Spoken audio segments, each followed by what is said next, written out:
Alright, so we're going to do a skull mount with this buck that we shot yesterday at 9-pointer that Megan shot, first day of muzzleloader season. I think we got one on there already with a 8-pointer from last year, but since we're doing a skull mount on it, we're going to go ahead and just get another one on there. Probably pretty much the same process. You see this 8-pointer one of our friends shot. Pretty much just take all the skin off, the fur off, all the way around. Took that sawzall right here with a wood blade on it, and just need to make a cut with a knife, a regular knife, where you want to start to get that fur, leave a mark in that fur so that blade can start cutting. So we'll just take this and just make it a indentation all the way down in between, right in there, and make it pretty good. And that's what we did on this one. You can see we just took that knife and started it maybe 1/4 inch, and then we took that saw blade, just chopped all the way down to that bottom jaw, and I took the knife and got the rest once I made it through the bone. And you can scrape some of that meat and stuff out.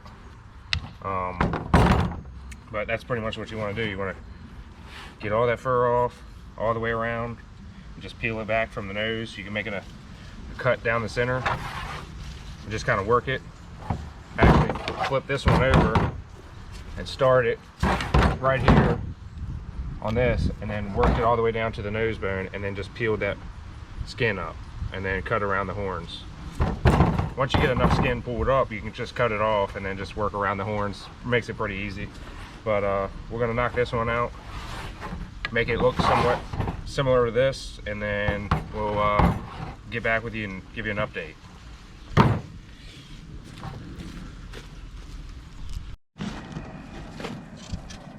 Yeah, we had to kind of rig this one up because it's so tall. It's not super wide. So I took those 2 zip ties and wrapped them around the base of those horns, and it's holding in there just above the edge of the water. So, but that one's just kind of weird. You kind of have to engineer stuff as you go here. See, I got this metal pole up here that's got some weight keeping it down below the water. With that one, as soon as I lift it, you can see the head tries to float up. So keep that up there. Got some sticks and plywood to keep both of these bucks exactly where you want them.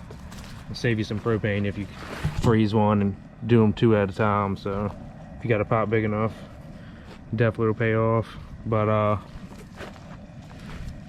yeah, we got those other 2 bucks in the cooler that we're going to do here in a minute. I'll show you how these little scalpels work. I didn't even need to touch that buck knife. These things are just so sharp.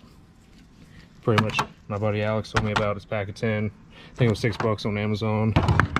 But yeah, you can pretty much toss that in the trash because that'll do all the work. As you can see, it do work on your finger too. But we're going to take some of this dish soap here, and it's supposed to break up some of this oil and fat on these bucks here.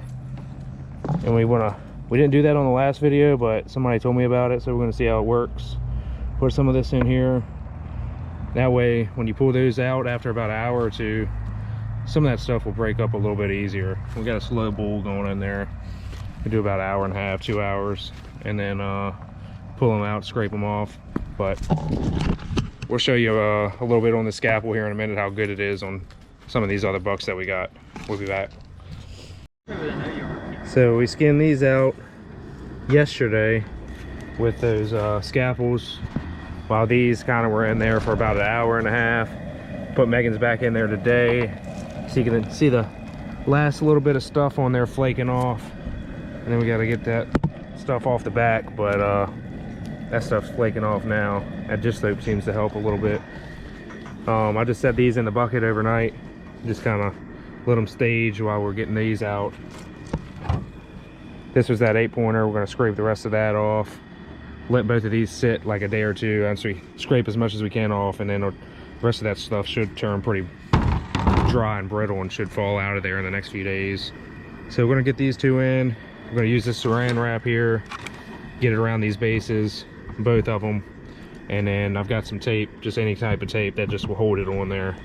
And then we're going to rig something up for for boards, however those boards sit, and then get them in there just barely out of the water. So get back with you. All right, so we got these bucks here, just kind of working on these nasal cavities and back of the head a little bit. Got some little itty bitty plier needle nose here. They've been using to pull some of this stuff out. Regular pliers. Of course, the scalpel. Taking this soft sanding block, and you can scale down some of that dried up fat and whatnot on there. Got this one looking pretty good. Won't be long. You can probably get some peroxide and cream on here, but I'll show you this side. Took that sanding block all the way around and kind of got that fat shaved down off of there and around the base of those horns and antlers, whatever. But over here we got these two bucks in here. They've been in there for about an hour. I'm gonna show you what they look like after about an hour. That's about an hour. So to me, it's not flaky enough. Probably needs another 45 minutes on that one. And this one's probably the same thing. They got in about at the same time. Careful here. Well, actually, you can see that one's starting to peel off there. So probably 10-20 minutes we'll kind of scrape away at that one and then see if we need to get it back in here. Actually, yeah, that one's starting to look pretty good there. So this one probably another 30-40. This one maybe 10, and we're going to scrape at it and see how it looks.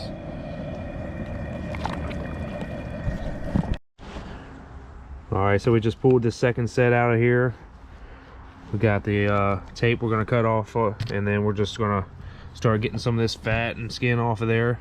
You can tell it's real done when it's starting to flake off on its own. I think it's been about right at an hour and a half at boiling temperature on this pod here. We had them both in there, and as soon as it started boiling, I set my timer for about an hour 15. But when the neighborhood thinks you got a cookout going on, you know they're done.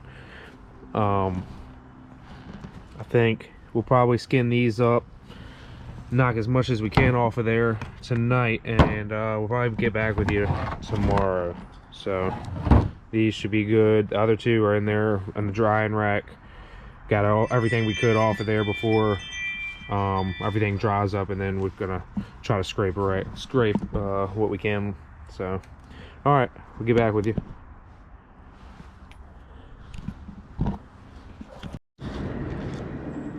All right, so we got all these heads all cleaned up here. Pretty much get as much nasal and stuff out of that head as you can. Use those little tiny pliers there, but we're using this cream peroxide 40 to bleach them. Volume 40. I think this is $10 on Amazon. We got a gallon jug coming tomorrow. That was 22, so it's kind of a better deal if you plan on doing a couple heads. But I think, you know, this is from Black Friday deal. Yeah, Black Friday, but still only, I think, another 10 bucks more, but still might save you some money. So I mean, if you're gonna do it, this is from last year. I think I've done about 4 heads with it. We're gonna go ahead and take this, apply it on here with this paintbrush, and we'll give you an update here in a minute.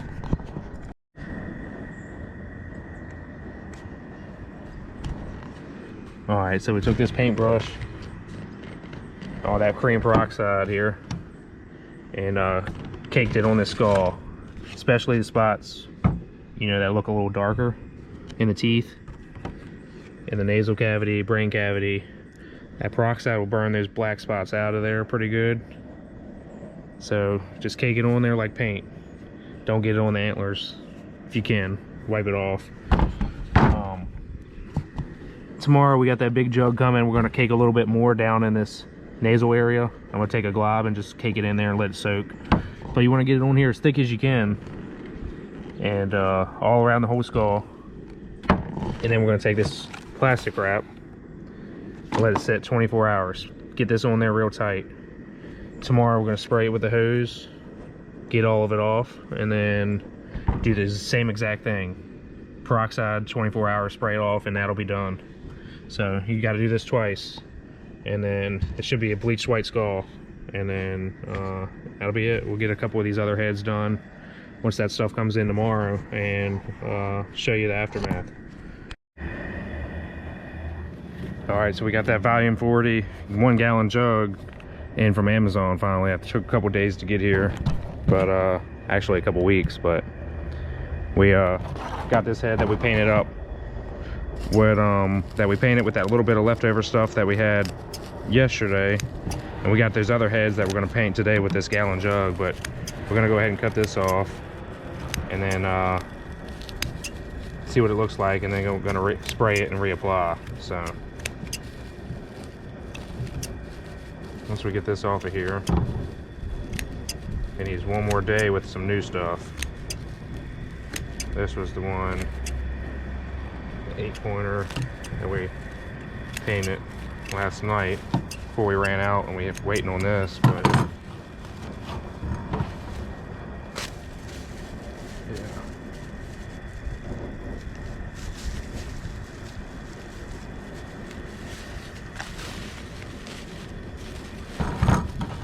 yep, you can see how it's starting to whiten up pretty good there. Try to knock all that off. Gonna try to knock all that off with the hose. See, it's still kind of yellow here. Maybe scrape some of this if we can, but just try to spray it pretty good, and then we're gonna paint it one more time, and then uncover it tomorrow for the last spray down. All right, guys, one of those deer heads we were doing, as you're gonna see in the end, we actually skinned out, and we saw this, and let me know if y'all have seen this before in the comments, but this deer was killed in Virginia. It's got some canines on this front of the skull here. Hopefully those stay in there, but we're about to clean it up a little bit, paint this one also, but it's got some sort of weird canines coming out the front here. I've never seen it. I've heard about it. It's the first time I've seen it in person, but a whitetail buck, some canines right there under the nose.